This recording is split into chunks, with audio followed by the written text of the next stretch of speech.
नमस्कार, capital TV Uttar Pradesh देख रहे हैं आप। मैं हूं राधिका राज। आज हम आपको बताएंगे कौन से वो 4 योद्धा हैं जो सियासी चक्रव्यूह में इतनी बुरी तरह फंसे हैं कि उनका निकलना नामुमकिन लग रहा है। आज 4 के चक्रव्यूह में सबसे पहले बात होगी यूपी की एसआईआर ड्राफ्ट वोटर लिस्ट की, जिसमें करोड़ों नाम कटने से अखिलेश यादव को बड़ा झटका लगा है और उनके सारे दांव पेच फेल होते नजर आ रहे हैं। दूसरा योद्धा है वो कैदी जो कन्नौज की जेल से फरार हो गया, जिसके बाद डीएम ने बड़ा ऐलान किया। बताएंगे आपको क्या कुछ हुआ कन्नौज में।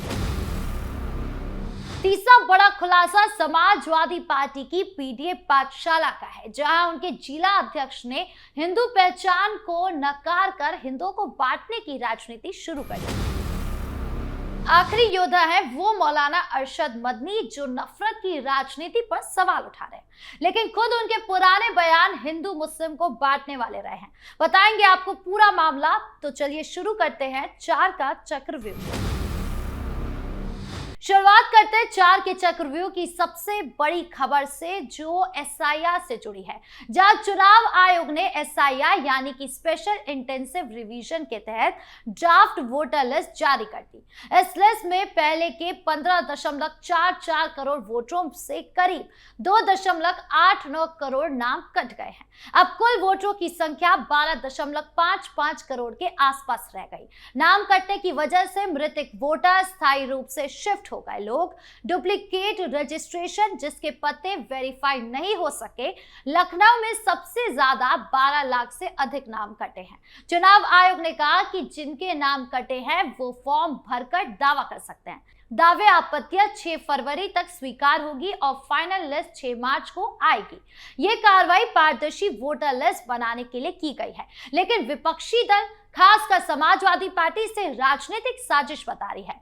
अखिलेश यादव पहले से ही एसआईआर प्रक्रिया पर सवाल उठा रहे थे। उन्होंने आरोप लगाया कि बीएलओ पर दबाव डाला जा रहा है और इंडिया गठबंधन की जीती सीटों पर वोटरों के नाम काटे जा रहे हैं। अब ड्राफ्ट लिस्ट आने से अखिलेश को झटका लगा है, क्योंकि नाम कटने से उनकी पीडीए स्ट्रैटेजी पर असर पड़ सकता है। योगी सरकार और चुनाव आयोग का कहना है कि ये सफाई अभियान है, इससे फर्जी वोटिंग रुकेगी और असली वोटरों को न्याय मिलेगा।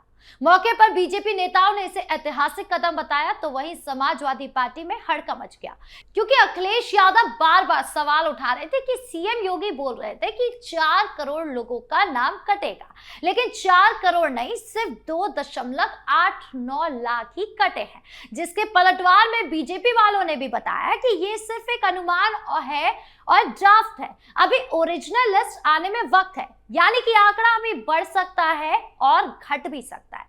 लेकिन अखिलेश यादव को परेशानी इसलिए हो रही है क्योंकि उनकी सियासी गणित बिगड़ गई है, और जब तक गणित ठीक करते तब तक वोटर लिस्ट की कोई नई सूची आ जाती है।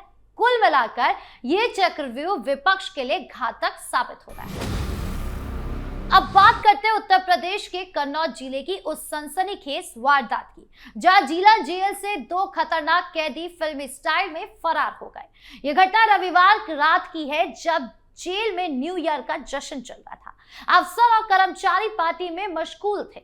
इसी मौके पर कैदी अंकित और डिम्पी उर्फ शिवा ने कंबलों को जोड़कर रस्सी बनाई और 22 फीट ऊंची दीवार फांदकर भाग निकले। अंकित आर्म्स एक्ट और चोरी के मामले में बंद था, तो शिवा पॉक्सो एक्ट में। दोनों करीब 22 साल के हैं और कन्नौज के ही रहने वाले। सुबह हेड काउंट में पता चला तो पूरे जेल प्रशासन में हड़कंप मच गया। डीएम आशुतोष मोहन अग्निहोत्री और एसपी विनोद कुमार खुद जेल पहुंचे। मौका मुआयना किया तो लापरवाही साफ दिखाई दी। वॉच टावर पर कोई स्टाफ नहीं था। पार्टी का शोर था, जिसका फायदा उठाया गया। डीएम ने तुरंत बड़ा ऐलान कर दिया। प्रथम दृष्टया लापरवाही के लिए जेलर विनय प्रताप सिंह, डिप्टी जेलर बद्री प्रताप समेत कुल 5 अधिकारियों को सस्पेंड कर दिया।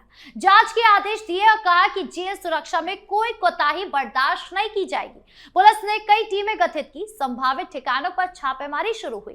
फरार कैदियों पर नजर रखी जा रही है। ये वारदात जेल सुरक्षा पर बड़ा सवाल खड़ा कर रही है। योगी सरकार में अपराधियों पर सख्ती की बात होती है, लेकिन यहाँ इतनी बड़ी चूक हो गई। जनता में डर है क्योंकि पॉक्सो जैसे गंभीर केस का आरोपी बाहर है। यह घटना दिखा रही है कि योगी सरकार जीरो टॉलरेंस पर अमल कर रही है। लापरवाहों पर तुरंत एक्शन लिया। डीएम का ऐलान साफ है कि ऐसे मामलों में सख्ती होगी, यानी पुलिस अलर्ट है, जल्द गिरफ्तारी की उम्मीद है। फिलहाल जेलों में सुरक्षा कड़ी करने के निर्देश है। कुल मिलाकर ये चक्रव्यूह अपराधियों और लापरवाहों के लिए घातक साबित हो रहा है।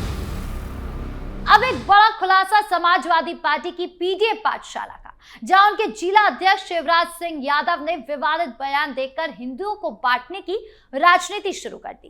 पीडीए यानी पिछड़ा दलित अल्पसंख्यक की पाठशाला में उन्होंने कहा कि हम हिंदू नहीं यादव हैं। मनुस्मृति का विरोध करते हुए कहा कि जो धर्म इंसान को कुत्ते से नीचे कर दे, मैं उसे नहीं मानता। सुनिए क्या बोल रहे हैं सपा जिला अध्यक्ष। ब्राह्मण, क्षत्रिय, वैश्य और शूद्र। और से सुनना, गणित का सवाल है, पूछूंगा मैं। तो ब्राह्मण हम हैं? हाँ ना करो तो भी बोलूंगा। है या नहीं? नहीं है। चार है तो एक पर क्या है? वो मैं नहीं। दूसरा वर्ग क्षत्रिय। चलो वो भी बताता चलूं, पैदाइश बताता चलता हूं। ब्राह्मण वो है जो मुंह से पैदा हुए या होते हैं, मैं नहीं जानता। ब्राह्मण मनुस्मृति ने क्या लिखा है? जो मुंह से पैदा हुए वो श्रेष्ठ है, वो ब्राह्मण है। जो भ्राण से पैदा हुए वो क्षत्रिय है। वो भी मैं नहीं, उनका ठेका किसी और पे, वो भी नहीं ना। यानी हम ब्राह्मण है नहीं, क्षत्रिय भ्राण से पैदा होने वाले हैं नहीं, और जो क्षीर से पैदा हुए हैं वो वैश्य। तीसरा वर्ड है वैश्य। क्या वर्ड हो गया? ब्राह्मण हो गया वो मैं नहीं, क्षत्रिय हो गया वो मैं नहीं, वैश्य हो गया वो मैं नहीं। अब कौन सा बचा? शूद्र। तो अगर हम हिंदू हैं, मैं गलत कहता हूं, क्योंकि हिंदू बनना कोई जबरदस्ती नहीं है। जैसे मैं कहता हूं हरमत से मैं हिंदू नहीं हूं, मैं शिवराज सिंह यादव हूं और इंसान हूं, मैं हिंदू नहीं हूं।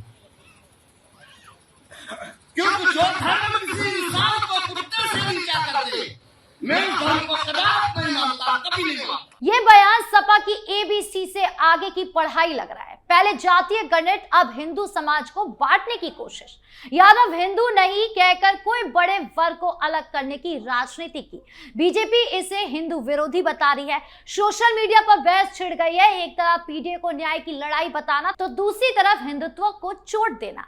अखिलेश की पीडीए स्ट्रैटेजी अब हिंदुओं को बांटने की लग रही है। यह बयान सपा के लिए मुसीबत बन गया है, क्योंकि हिंदू वोट बैंक बड़ा है। यादव समाज का एक हिस्सा हिंदू पहचान से जुड़ा है। अब ये बयान बैकफायर कर सकता है। योगी सरकार में हिंदुत्व मजबूत है। ये चक्रव्यूह सपा के लिए घातक साबित हो रहा है। पार्टी अब डैमेज कंट्रोल करेगी, लेकिन बयान वायरल हो चुका है। जनता में गुस्सा है कि पीडीए के नाम पर हिंदुओं को बांटा जा रहा है, मुसलमानों को खुश किया जा रहा है। कुल मिलाकर ये राजनीति सपा को महंगी पड़ सकती है। हिंदू एकता के सामने पीडीए की दीवार कमजोर पड़ रही है। ये चक्रव्यूह हिंदुओं को बांटने वालों के लिए है। आखिर में बात मौलाना अरशद मदनी की, जो नफरत की राजनीति पर सवाल उठा रहे हैं, लेकिन खुद अपने बयानों में हिंदू मुस्लिम को बांटने वाले बयान देते हैं। महाराष्ट्र में एक कार्यक्रम में मदनी ने कहा कि नफरत की राजनीति देश की शांति के लिए एक खतरा है।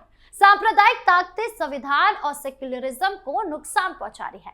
आज चुप रहे तो कल शांति खतरे में होगी। धर्म, प्रेम और भाईचारा सिखाता है, नफरत नहीं। सुनिए क्या कुछ कह रहे हैं अरशद मदनी। ये कहते हैं हम हिंदुस्तान का खालिस इसको हिंदू स्टेट बना लेंगे, कोई यहाँ किसी धर्म का, हिंदू के सिवा किसी धर्म का मानने वाला, ये मर जाए और फिर जिंदा हो, फिर मर जाए, तब भी मुसलमान और मौलाना अरशद मदनी, मौलाना अरशद मदनी, हिंदुस्तान हाँ, मुसलमान कत्ल भी हो सकते हैं, क्रिश्चियन कत्ल भी हो सकते हैं। 50,000 70 साल के अंदर फसादात के अंदर मर गए। मैं कहता हूं 50 लाख और मर जाएंगे, दीन के ऊपर मरेंगे, मुसलमान बनकर रहेंगे, मुसलमान बनकर मरेंगे। धर्म को क्या छोड़ देंगे? इसके अंदर ताकत है। लेकिन मुल्क का अमन व अमान कहा जाएगा क्या? जहां लाखों मुसलमान अपनी जान देने के लिए तैयार होगा, क्या वहां अमन व अमान रह सकता है? मुल्क का क्या बनेगा? इस आवाज को निकालने वाले ये जानते हैं, पागल नहीं है, कि मुसलमान अपने मजहब को बदल देगा, क्रिश्चियन अपने मजहब को बदल देगा, जैनी एक अकलियत है वो अपने मजहब को बदल देगी।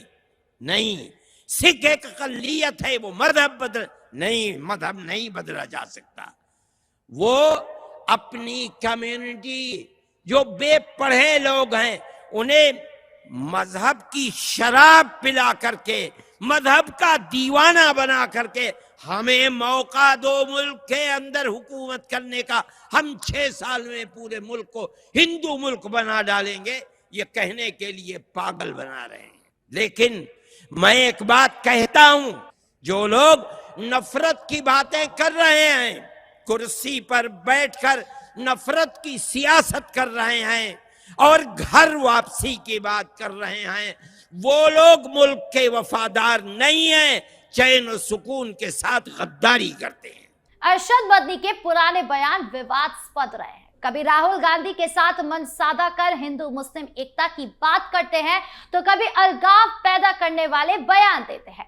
मदनी जमीयत उलेमा ए हिंद के अध्यक्ष हैं, वो नफरत पर बोल रहे हैं, लेकिन खुद पर उंगली उठ रही है तो उनके बयान भी बांटने वाले निकल रहे हैं। बीजेपी इसे पाखंड बता रही है, क्योंकि ये दोहरा चरित्र जनता देख रही है। एक तरफ नफरत रोकने की बात करते हैं, दूसरी तरफ पुराने बयान देख लीजिए, जहां पर वंदे मातरम नहीं बोलेंगे इस तरीके की बात कहते हैं, जहां कहते हैं कि हिंदू मुर्दा कौम है। ना जाने क्या क्या कहा है उन्होंने, और इसीलिए मदनी का बयान अब बैकफायर कर रहा है। ये चक्रव्यूह नफरत फैलाने वालों के लिए है, जो खुद बांटते हैं वो दूसरों पर आरोप लगा रहे हैं। ऐसे बयानों पर सख्ती जरूरी हो गई है। पुलिस की एक्टिवनेस दिखा रही है कि यूपी में शांति बनी रहेगी। ये चक्रव्यूह मदनी जैसे लोगों के लिए घातक साबित हो रहा है। जो नफरत की बात करते हैं उनका अंत तय है। तो आज 4 के चक्रव्यूह में इतना ही। धन्यवाद।